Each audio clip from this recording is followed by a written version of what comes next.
today if we are consuming about some say 200 and no, about 220 gigawatts around that kind of energy, this energy requirement is going to grow 6 to 7 times. One of the commitments we have made is that this will all be renewable energy. We are not even in megawatts, right? And we are talking about terawatts. Green hydrogen becomes an essential part of the energy mix. So wind, solar, 15, 20 times growth. 10% money probably will come from government subsidies, government programs, all of that. 90% of this money has to be a private sector unlock. Yesterday you were saying cobalt, today you are saying nickel, tomorrow you will say graphite. This is the environment in which you have to do this. A lot of this will require absolutely new institutions, new governance. The other actually big from an emission standpoint, actually within the city as a consumer is actually buildings, right? Both commercial and residential buildings. And that's really in their mandate to drive this sort of adaptation resilience, and then really making sure that you think cleverly about where the buildings are built, how they are built, how are they connected to transit, how are they using their energy. We need to do 100 things at scale. Right? Yeah. And if we do 20, if we are successful with 23, I think we will be that much better off. If we can do 34, we're never going to do 100. Let's accept it. The kind of problems we are trying to solve are not going to get solved in 1 year or in political cycles. How do we create institutions, whether it's state, non-state, that are able to do 10-year thinking, and bring the right expertise? Yeah. These are real problems. All our cities are going to face it. They can tackle them in their current institutional design within their limitations. One, but then how can we from outside also help them to at least structurally solve like these 4 or 5 problems? But I think that is the solidest option. Climate change is a real and present danger. We're seeing it all around us every day, affecting us in India and everywhere else as well. India has committed to nationally defined contributions, reducing the amount of carbon dioxide emitted. By 2070, we plan to be net zero. There are lots of opportunities, there are lots of challenges in achieving these goals. We may get there faster, we may get there later, depends on how we use these opportunities and gain from it. Let's hear from Madhav Pai, the CEO of World Resources Institute, that is WRI India, on how we are proceeding, what the landscape looks like. Are we going to be able to make this transition at all?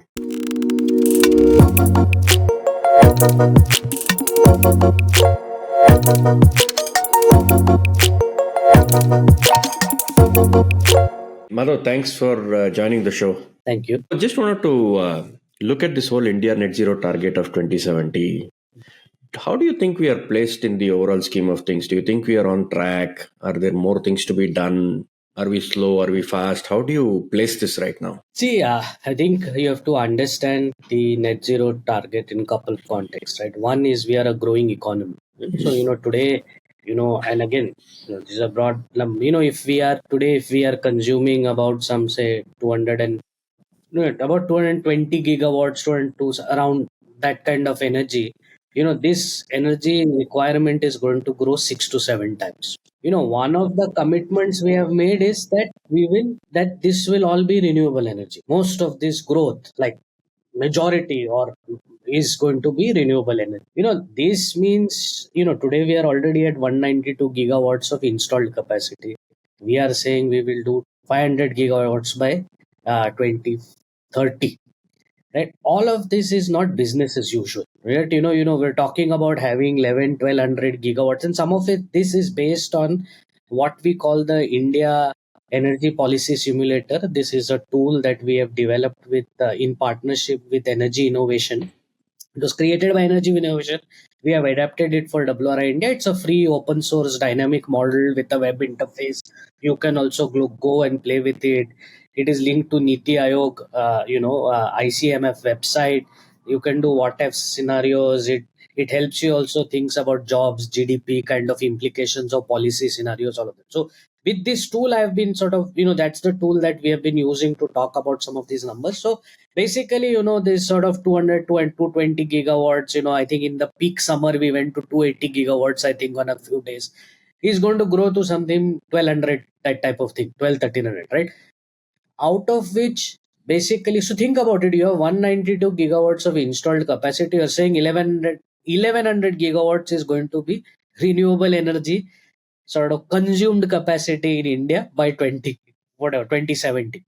So, anything wind, battery storage is absolutely essential. We are saying we need some 8.5 terawatt hours of battery capacity. Today, there is probably some, you know, 3 digit numbers, not 6, 7 digit numbers, right? Like we are not even in megawatts, right? And we are talking about terawatts. Green hydrogen becomes an essential part of the energy mix. So, wind, solar, 15, 20 times growth. So, it's possible, right? The answer is not whether we are on track. It's possible, but it really will require us to basically you know be able to drive this exponential transition in our energy mix Hmm. as we grow. We are fortunate that we are growing and we are able to do this, but we have to do this in a very short time window. So, and it's very clear that for this to happen, 10 is to 1 ratio. So, but 10-15% of the money 10% money probably will come from government subsidies, government programs, all of that. 90% of this money has to be a private sector unlock, right? Some of this means this is also all of these trillions of dollars that we say is sitting in pension funds and all of that has to be unlocked. So, in a way, I think one of the important things right now, right, as we think about it, is two, three things, right? One is, how do we think about slightly longer term strategic plans, like 10 years out? What do we do? What is the roadmap? What is the pathways? What are those policy choices? And a lot of it is dependent on geopolitics, innovation. Technology is changing super fast. Yesterday you were saying cobalt, today you are saying nickel, tomorrow you will say graphite. This is the environment in which you have to do this, right? So I would say three or four big things are required. One is you have to have some 10-year strategy. Whatever, you may have to keep adapting it, but you at least have to have a 10-year strategy roadmap, that type of thing. And to a large extent, government of India has to drive this, right? And I think this idea of what they are trying to do with at least putting together this Viksit Bharat, that this India 2047 document that they have been working on, and they will hopefully put out, I think is actually very, very progressive, that we have something like this that actually gives the direction. Second thing is, a lot of this will require absolutely new institutions, new governance, like we set up SECI, new banks, all of this is going to require like trillions of dollars, the other thing is, a lot of new institutions will emerge that we don't even see today. And to trigger all of this, some kind of catalytic capital. And and I think since it's something that's going to be able to actually reduce the risk early on, so that we can unlock these trillions of dollars of flow that we are expecting to come from. And on these things, trade, fiscal policy issues, all of this is going to require a lot of sophistication. And so I think really, so like you said, I mean, it's possible. I think we have made some right choices, but now it's the hard work of actually, doing the new institutions, creating the new governance, really building the capability to do these very nuanced actions and sophistication that is required to achieve this kind of transition. So I think private sector has a big role to play. Regulation is a big role to play. Uh, we want to make sure that these things don't get captured. So policy design, institutional design, all of that. But again, point is, at least on the first two things that we decided to jump, right? Like which was renewable energy installation, electric vehicles, right? I think we've actually shown that we can actually make progress substantially. Now's the opportunity, battery, green hydrogen. Hmm. And I think on all of this, also the opportunity of how do we make sure that it creates, it builds a local ecosystem, it creates an opportunity for innovation, it creates skilled jobs for more people. I think all of these are all massive opportunity. Each one of this is a massive opportunity, right? And even if one of them is successful, we are doing very, very well. But I think if we actually get all of it right, I think we'll be in a fantastic place. Like you said, the electric transition was a good pick, and somewhere we have touched some momentum in that place. That also will go through some kind of challenges since plateau and all that. But you talked about the new institutions, new governance. How do you think that looks like at the national level? Let's understand, is the current structure having some challenges in being able to think of the new sectors? Because there is on the, we are drawing a tight link between energy and the net zero targets, because that is what is going to exponentially increase, and that's strongly correlated with emissions as well. Instead of trying to fiddle around with the small things, hitting energy head on is a good strategy. But between MOP, MNRE, and MOFCC, all of these organizations, where do you think the focus should be for all of them? Where are the challenges? What is this new institution you think that can help at the national level? We'll get to the local later. I mean, Look, I mean, it is these regulatory institutions only, right? I mean, I think, and again, this is not my area of expertise, but it's very clear, right? You're going to run, just simple things, right? You are, how do you reduce risk, right? So what are these payment security mechanisms? You want institutional investors to come in. I mean, things like, hydrogen and all is a, billions of dollars of one commitment, right? So these are things where how do you draw watertight contracts, you make these commitments, you honor them through the process. Land is going to be required. So, I think both at the national level, both at the state level, we will need these institutions, right? Where does sometimes there is sovereign guarantees required? What monies can state borrow? How can you? So all of these things, right? I mean, we're now talking about bringing semiconductors. Where would you locate the electronics manufacturing? Electronics manufacturing requires clean air, clean water, very, very, of like, ppms that India has probably never experienced. So I think what I'm trying to say is that it will require a lot of new institutions, and I think this is where I think ecosystem. I mean, and that way, government budgets in India have multiplied, right? I mean, I was talking recently to a very senior civil servant, and he was telling me that in 2000, what was India's budget in 2003-4 is today UP's budget, right? So, but our some of these government ministries like MNRE has five, had like some years ago had three joint secretaries. Today it has probably four joint secretaries, right? It's not, but just think about the volume that has increased, right? So how do we also, so I think there is, so it's very clear that a lot of capacity from outside will also have to support, but I think government will of course lead on these things. And I do think that like I said, we will need legal expertise, we will need institutional design expertise, we will need financing expertise as we build. And so I think a lot of this will require more than MOP, MNI, it will require, multi-ministry coordination, it will require bringing external expertise.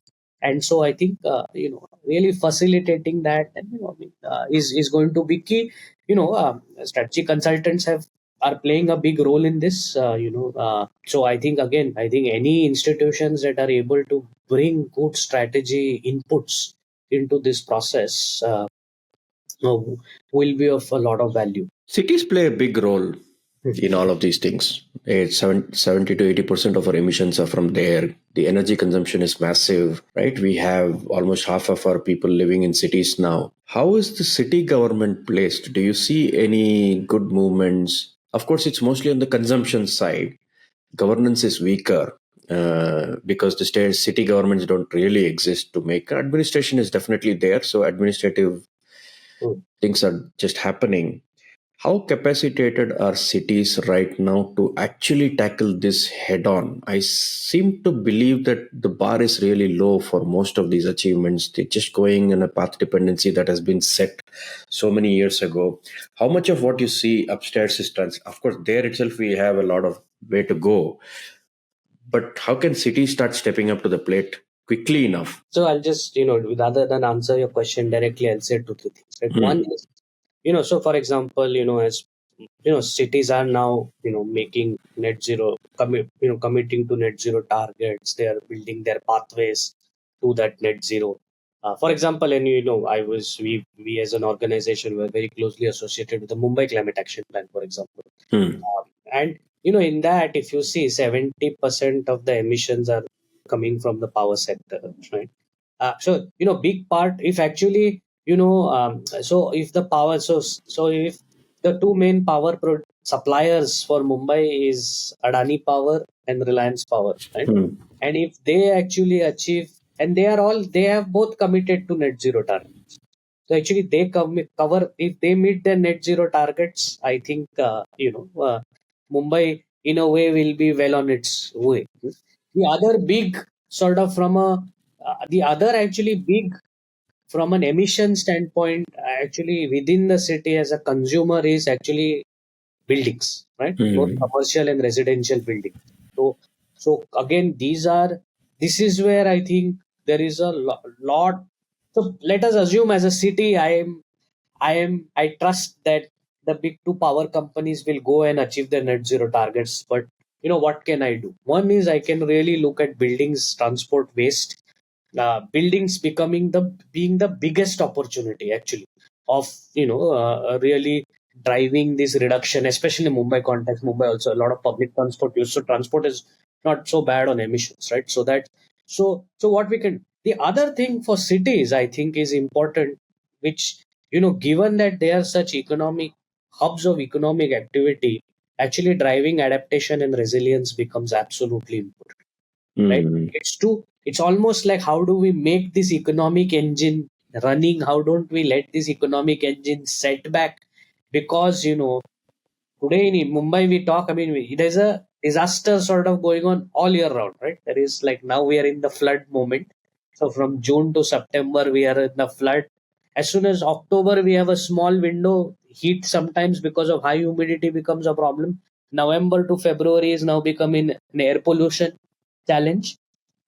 Then we have a month or two, and then as March 15th hits, heat becomes a challenge. So cities are under tremendous stress, and we really have to drive adaptation resilience.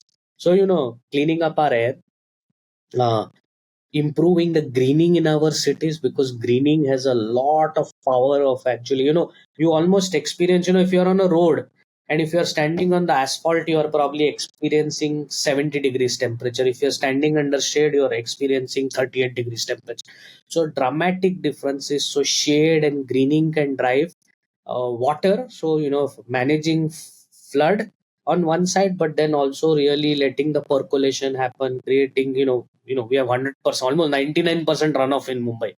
So how do we get again, that drives the management of both the flooding, the heat, the well-being.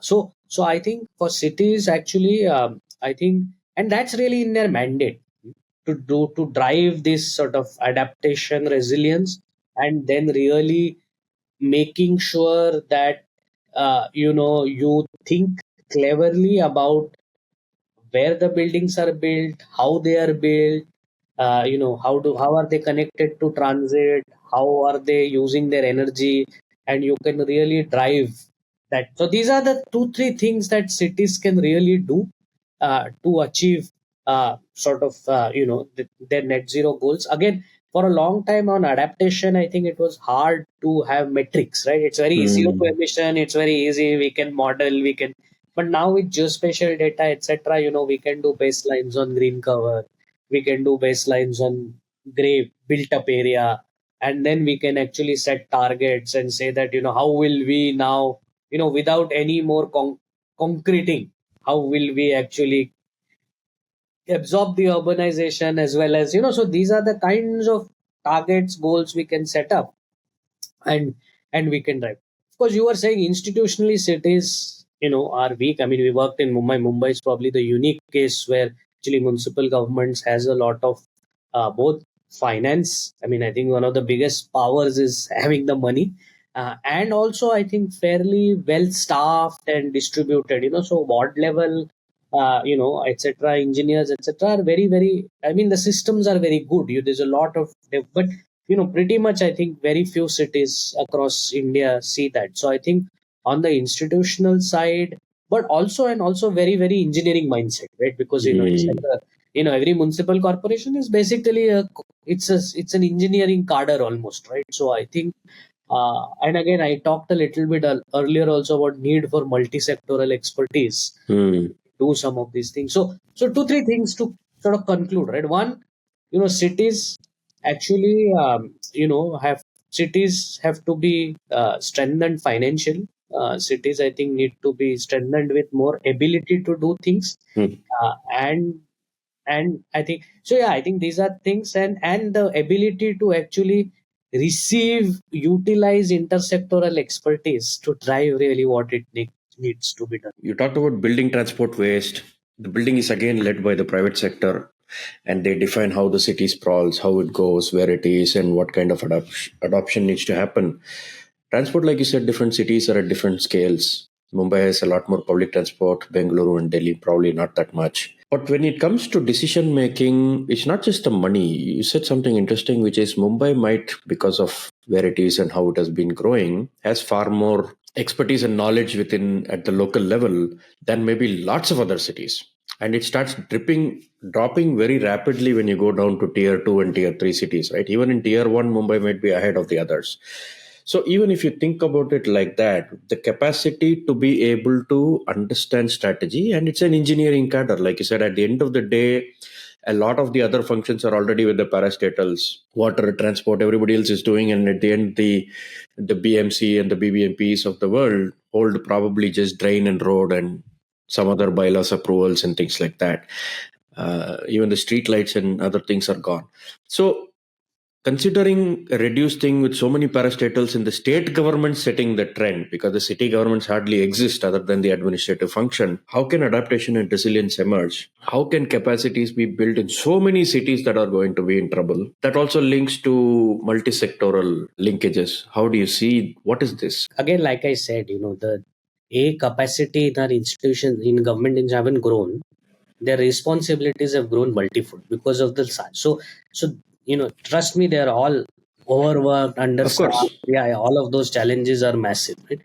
But going back to, so that's one thing. But I think what I wanted to say is this, right? See, one is, what are the problems we can solve, right? Are we going to solve the land market problem in India? Are we going to solve the devolution of power problem in India? I mean, those are all very, very important things that somebody needs to work and resolve, right? But presuming these things are not going to dramatically change in a 10-year window, Hmm. right? If you assume them as given, then at least today we are able. So it doesn't matter whether it's state government, whether it's city, as long as there are clear strategies. If we are able to work and create clear strategies, clear roadmaps, and see and empower the right people to drive action, I think it's doable, right? So I think eventually these are the three things, right, where you are able to define clear strategies, you're so I so that's one. So I think this, at least I think today, because a lot of data sources etc are open source, I think a lot of these kind of strategic plans, strategic ideas can be developed. See, there are examples world over, where outside institutions have helped cities, right? Hmm. If you look at examples in New York, or even in Recife in Brazil, there is a group of people who sit in the university, Hmm. but actually are developing, a strategic plan for the city or developing a master plan for the city. Hmm. So I do think that there is a huge opportunity. I mean, for us to be able to be, I mean, India, civil society, non-state actors have had a strong role. How do we, bring our efforts together? How do we do things that are strategic in nature, slightly long term in nature, that have roadmaps, so that everybody then sees their role or purpose fit into that sort of roadmap. So I think this kind of opportunities exist, right? And today, I think, given sort of even open data sources, and that it becomes easy to actually build sort of fairly data driven sort of approaches, and then it aligns. You're able to use that again. I mean, of course, you have to make sure that it's not just data, you're reflecting people's needs etc. But I think at least it gives a clear direction. It allows the place for everybody to participate in a coordinated manner and drive some of this action. So I think our cities, just as we talk about increasing capacity, and powers in state actors, I think there is a huge opportunity for non-state actors, to drive coordinated action. And I think these examples of these institutions that we have seen all over the world of non-state institutions, especially in the cities context, are something that India should learn from, Mhm. given also our very rich sort of history and of work of non-state actors and civil society organizations, playing active role in sort of policy making, institution building. And the civil society, non state actors like to think that we can influence the government and that's the only thing we can do, whereas most of the opportunities lie in the private market, Mm. in how the solutions are being adopted. And we saw this with the EV, in the EV space as well, how it is being adopted by the private market and driven in some ways. And the economic incentives also emerge. How do we structure that? How do we help them? You talked about catalytic capital coming in. How do you see the industry thinking about all of these things? Do you see that they're coming towards, and how can the development sector start thinking? How do we encourage or set up programs that can move that ball also in parallel and not just think that capacity with the city and the state is the only thing that will drive this? That is there. See, I talked with about this on the what we broadly like to say again and again. For mitigation, 10:1, Hmm. 10% of the money will come from state actors, State right? actors. Adaptation, anywhere ranging from 2 to 7. Hmm? 1:2 Hmm. to 1:7 can come from will come from private sector, right? The more we are able to create the right environment, we are able.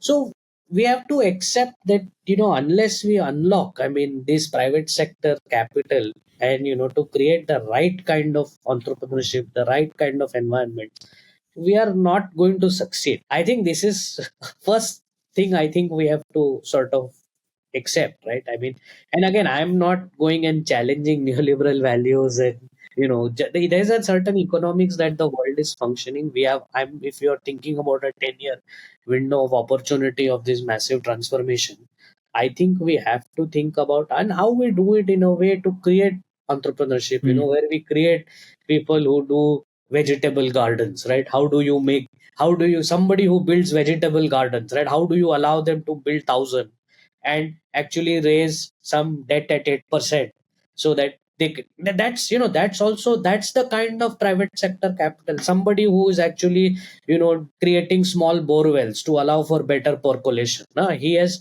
invented something. Now how do you actually enable him to create a business where he's sort of improving? Somebody is doing new materials to allow percolation, roof solution, all of these kinds of things, right? I do think that there is, so we don't just have to think about big industry, big business. I think there is, I think cities are a big opportunity for innovation, I think. And it's really how do we enable, and that's where I was go back to that point of really the ability to support to create these institutions that allow that we don't set up regulatory traps, we don't allow capture of institutions, and I think just preventing some of these things will allow us to drive that unlock. But it's very clear that unlock is absolutely essential if we want to be able to achieve some of these goals and these targets and all of that. So I think we are all, as non-state actors, as civil servants, we have to accept that, right, and then work in that direction. What are the top three things we need to prevent from happening? I mean, again, not my expertise, right? Hmm.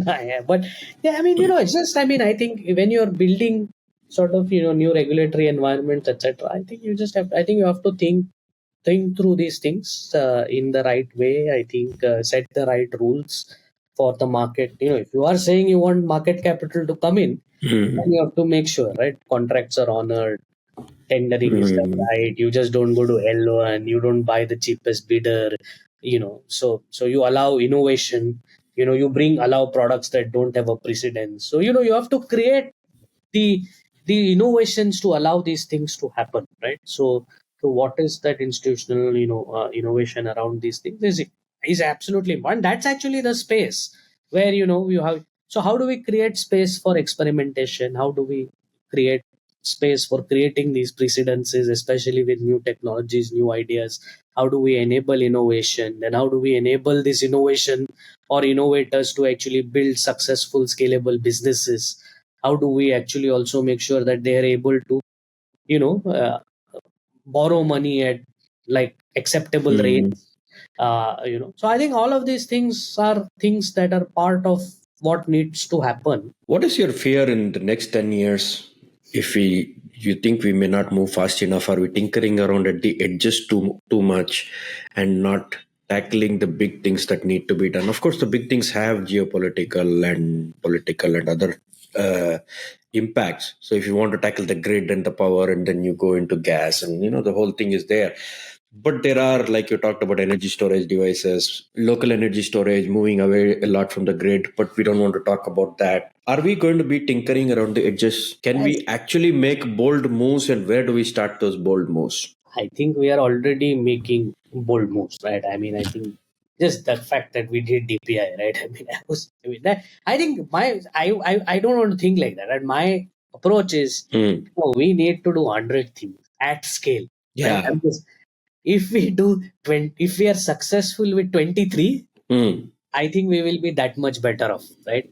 I mean, and if we can do 34, you're, I mean, we're never going to do 100. Let's accept it, but Hmm. let's not accept live with like a few. Really, I mean, I think I know these all become global. I mean, what if we are anything we are able to do at scale Hmm. becomes global examples. It's Yeah. global south. It's for the world, and so I really see this as very optimistically. I think this kind of like scale change opportunities will, I mean, kind of window in India that is available is not going to come. I think Hmm. there is a, it's a growing economy, so there Yeah. is an optimism, there is a general sort of feeling that you can.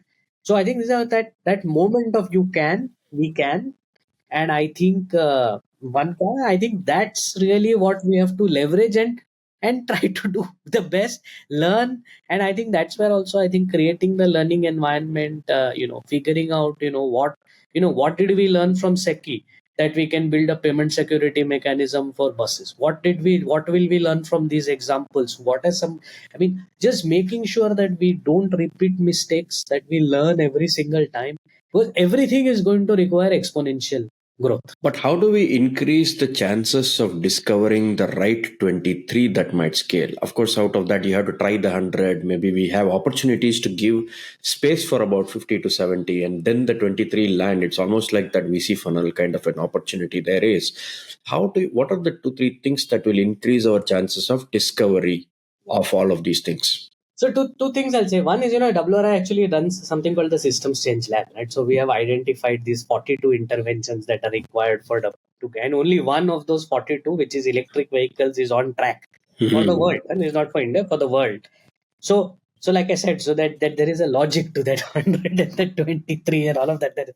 So all of these systems need to transition, right? See, I'll go back to my original. I think just how I think we need more institutions that can bring 10-year thinking. And then, so that because the kind of problems we are trying to solve are not going to get solved in 1 year or in political cycles. And the political cycles is not just an India phenomenon, all over the world.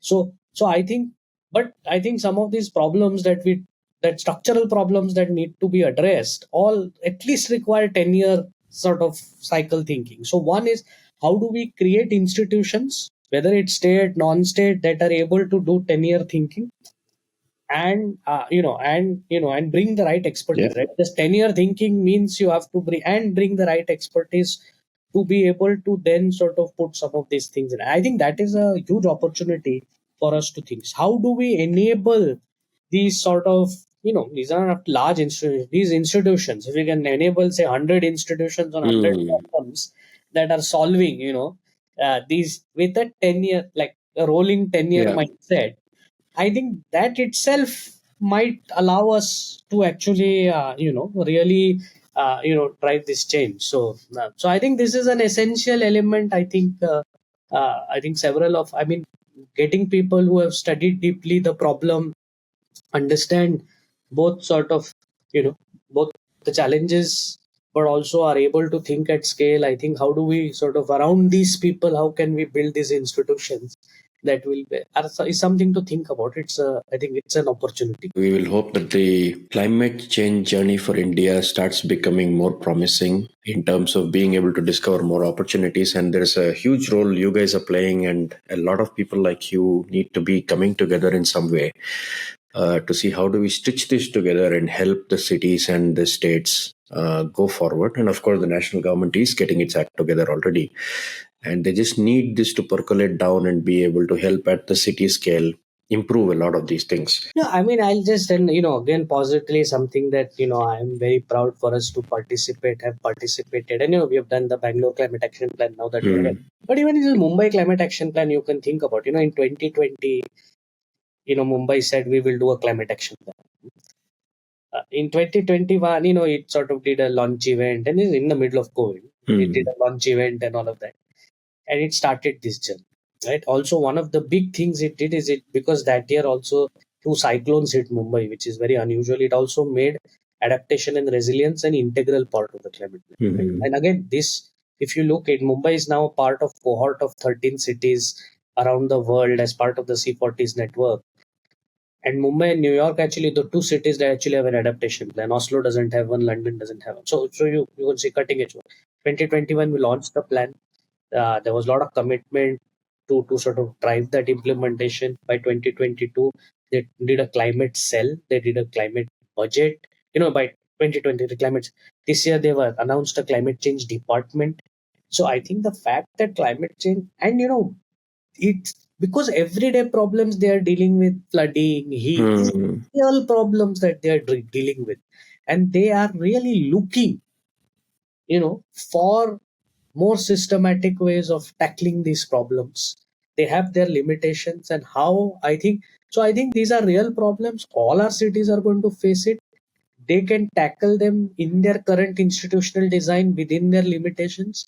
One, but then how can we from outside also help them to at least structurally solve like these 4 or 5 problems. Hmm.